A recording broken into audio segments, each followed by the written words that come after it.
Hello everyone, thank you for attending BT's talk. It's a pleasure for us to be here today. I'm Ollie Skidmore on the Management Degree Apprenticeship. And I'm Maya McCoy. I'm a user experience designer apprentice. Yeah, so at BT we do absolute tons of apprenticeships from wide range from level 3 to level 6. Obviously it's not just the management or user experience. Today we're going to go through our journeys, what led us here, some top tips on interviews and just key takeaways from working with BT, and then we'll open it up for some questions at the end, if that's all okay with you. So first of all, this is my journey to BT, which is a bit unorthodox. Most people join apprenticeship straight from school. Mine's a bit more zigzaggy. So I went to high school in sixth form from 2015 to 2020, and back then my life was all science, absolutely loved it. And apprenticeships weren't really mentioned to me at school. And I love science, so I thought, you know what, I'll try this out at university. Went off to Liverpool, travelled up to Merseyside from Stafford, where I'm from, and studied at university for a little while. Eventually in year 2 I decided that wasn't for me. The study was a lot, it was intense. And I came out and I'm sitting back at home in Stafford thinking, what on earth am I going to do with my life? And from there I got a little part-time job, and I just thought, you know what, I'm going to keep my options open and see what is out there. And I kept using the government apprenticeship scanner thing, kept searching, kept trying, and eventually BT Chartered Management Degree Apprenticeship popped up, and I thought, you know what, I'll give this a try. Applied, went through the interview process, and ended up getting that apprenticeship, and now I'm sitting inside sales within BT today. My scheme's a scheme where I rotate each year.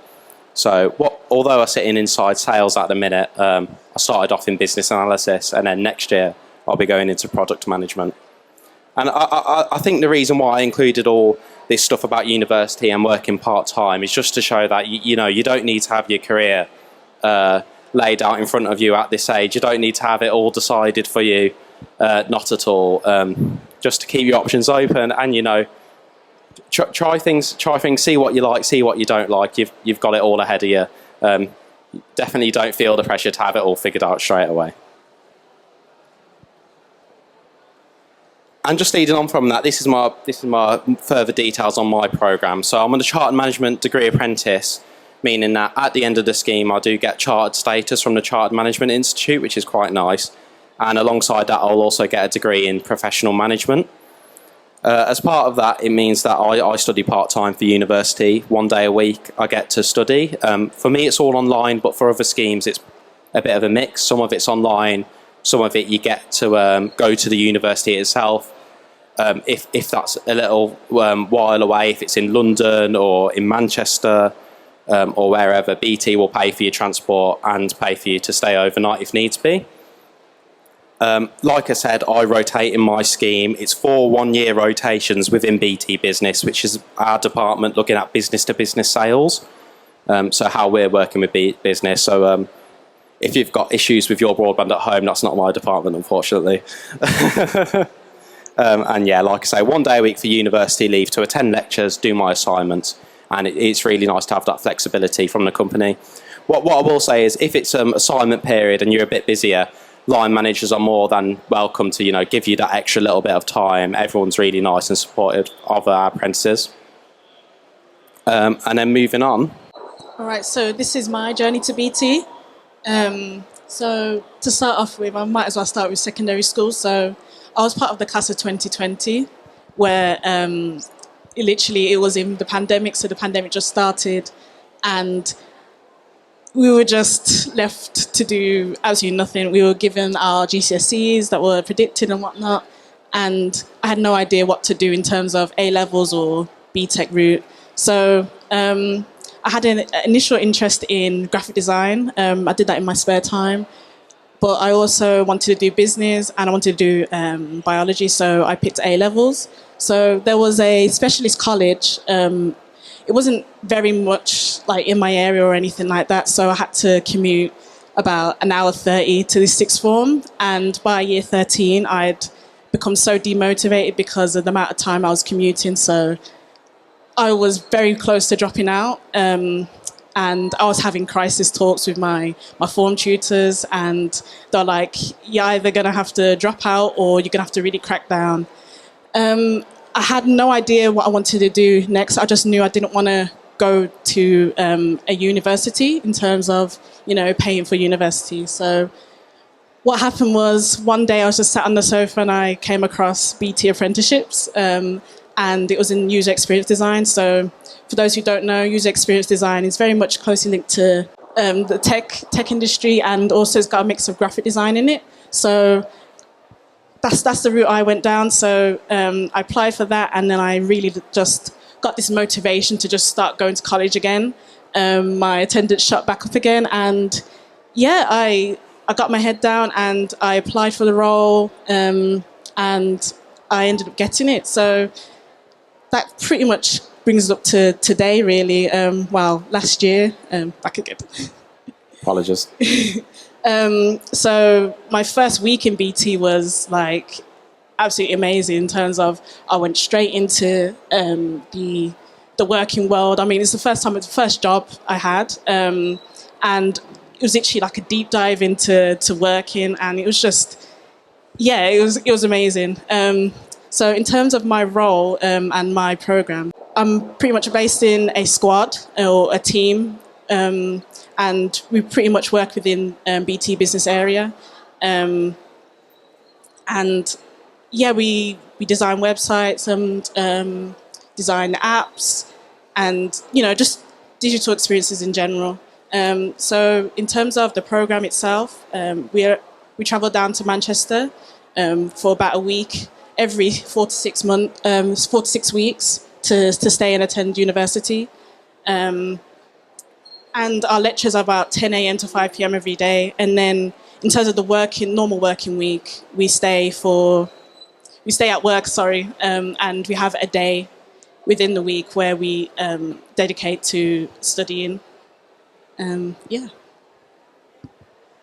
So now moving on, we're going to talk about the application process that we went to. If you're interested in applying, some top tips, but if you're not interested, it's widely applicable. I know a lot of companies will go through similar sort of processes. So useful information for yourselves either way. So it initially starts off with an online application. I got directed to BT's site for my scheme, and it's sort of filling in questions online. No recordings, none of that. Just question and answer online. And then following that, once BT go, oh great, that went well, it moved on to a pre-recorded interview. So I sort of had like an AI lady speaking to me saying, oh, give me an example of when you've done this, and I had 3 goes to record myself doing answer that, which was pretty surreal. But I am grateful for those 3 chances to record myself, because I kept stumbling my words, and it's always having that issue of seeing yourself in the corner of the screen as well, which is quite off-putting to say the least. So grateful for those 3 attempts. And then following from that, it led into an assessment centre, which is all online. And you join in, there'd be a group of you which are in the assessment centre, and you get taken through different tasks. So I think it's 2 group tasks and a couple of interviews we had, which were good. Yeah. And following on from that, transitioning, we've got an added stage, which is now an in-person interview. So if you pass the assessment centre, you'll go into one of the offices and have an in-person interview. And because of that added step, I think the assessment centres are a little bit shorter nowadays. I know I had 2 interviews. I think it might just be the one now, because it was quite a long day. And now instead of that second interview, you go in person. And then following from that, it's offers. And if you aren't fortunate enough to get an offer, you can always get feedback based on that, which is super useful. For me, I got told I passed the assessment centre, but all the roles were filled. And I requested for feedback, and they went through my interview with me, and I thought brilliant. That's great feedback. I can definitely use that experience in apprentice assessment centres further down the line. It really is worth its weight in gold. Fortunately, whoever got the role after me decided they didn't want it, so I'm here today. I think my top tip in terms of the application process is just be honest and be yourself. I have this thing of I'm very bad at, attending things on time. So I was just honest. I said, look, that is one of the things I want to work on, and they really took it, and they're like, at least you can show that you're ready to learn and ready to improve on yourself, just personal development. Yeah, it's a great piece of advice, and I think in the assessment centres they're looking for, as well as the qualifications you have and where you want to go in the future, they're looking for your personality too, your hobbies. I know a digital apprentice, she spoke at a talk the other day about how in her assessment centre she mentioned her love for history, and people thought, wow, it shows you're a well-rounded person who has these hobbies and interests, and it's important to get your personality across there, I think. Yeah, definitely. It's also just a few more on just top tips. If you're applying for an assessment centre for any company, not just BT, it's important to research the company's values, their purpose, recent work they've been doing, to bring that up in your interviews and assessment centres. Making sure when they ask you why do you want to work for BT, you can bring that up and say, well, I really like the work you're doing. You have this and this and this values, and I align to them in this and this and this way. And making sure that your answers align back to that. Okay, brilliant. So some key takeaways on what we wish you knew. It's a bit of a trickier one. Yeah. Do you want to start us off? Yeah, leaving education and going straight into the workplace it's a massive jump. So one thing you gotta be is you gotta be kind to yourself. Also, just don't be afraid to reach out, because your managers are there to help you. And yeah, you're not going to get everything right the first time. So, just be kind to yourself. You're going to make mistakes, and they expect you to make mistakes. It's just what you do with that mistake. Definitely. And I think just from my journey at the beginning, my key takeaway is there's no pressure for you to get it right straight away. If you join an apprenticeship and you go, oh, I don't fancy this department, the experience is still worthwhile, because you're deciding what you do and don't like at this stage and where you do want to have a career. And that is one of the reasons why I think apprenticeships are great, especially for the rotational ones. You get to dabble here and there and really decide what you do like. With that being said, does anyone have any questions?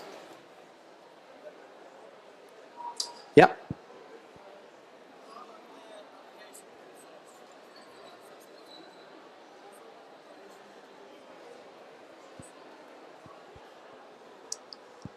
So for the assessment centre, the preparation I did was I researched BT like it was another business case study for my business A-level. So just make sure you know the company and what you're going into. And also, having a desire to do the role and a general interest in the role does help. Make sure you just show that throughout the questions that get asked.